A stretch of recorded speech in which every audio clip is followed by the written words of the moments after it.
할 것에 5가지, 하지 말 것에 5가지가 잘 균형을 맞춰서 살게 되면 어떻게 되느냐? 5절 마지막에 보면 이런 말씀을 하죠. 영원히 흔들리지 아니하리라 라고 말합니다. 이 말씀을 잘 지키면 하나님과 함께 사는 것이 무엇인지를 경험하게 하는 것이죠. 주의 성산과 주의 장막에 들어가면 흔들리지 않는 삶이 무엇인지를 지금 얘기하고 있는 것입니다.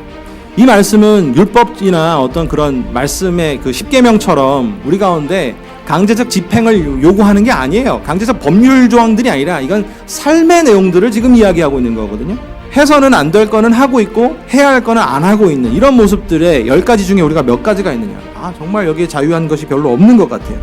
그래서 여러분, 오늘 이 말씀은 우리 가운데 하나님의 마음이 어떤 것인지를 알고 그 하나님의 마음으로 우리를 가꿔가라고 주신 것이고 세상을 따라 바꿔가라고 말한 게 아닙니다. 우리 가운데 손해라는 형편으로 보일 수는 있겠지만 이것이 곧 이겨나가는 방법임을 예수 그리스도께서 십자가에 몸져 달리시면서 우리 가운데 보여주신 것입니다. 거꾸로 접근해 볼까요? 십자가 소리 해대고 예수 믿는다 그러고 교회는 열심히 다니는데 손해는 하나도 안 봐요. 여러분, 정말 이게 꼴불견 아니겠어요? 이웃하고 만나면 그냥 내가 옳다고 맨날 부딪히고 싸우고 가끔은 적당히 받아서 법에 안 걸릴 정도면 돼서 공의와 정의를 굽히고 나에게 정직한 것을 실천하지 않고, 근데 그 사람이 주일날에 할렐루야하고 십자가 얘기하고 전도하고 예수 믿으세요 뭐 이렇게 하고 있으면 얼마나 꼴불견이겠습니까? 세상 사람들하고는 좀 다르게 별나게 사는 게 십자가를 빼고 보면 손해인 듯하지만 여러분, 그거는 우리의 삶을 존귀케 하는 예수 그리스도께서 우리 가운데 주신 유일한 방식인 것입니다. 때문에 사실 오늘 본문 말씀은 1절에 답을 주는 거예요. 누가 장막에 머무르고 누가 성산에서 하나님과 같이 살까? 우리여야 한다는 것이죠. 우리여야 한다는 거예요.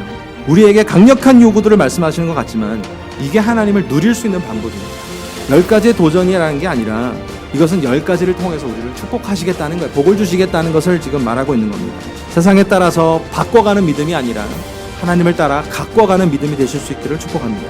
그것이 우리가 바로 지금의 삶을 존귀케 하는 것이고 우리 일상의 삶에서 존귀함을 통하여서 그리스도가 드러나고 그 존귀케 하신 그리스도를 통해 우리가 존귀하게 되는 것을 이야기합니다. 그렇다면 어떻게 됩니까? 영원히 흔들리지 않는 하나님의 보호하심 속에 있는 거예요.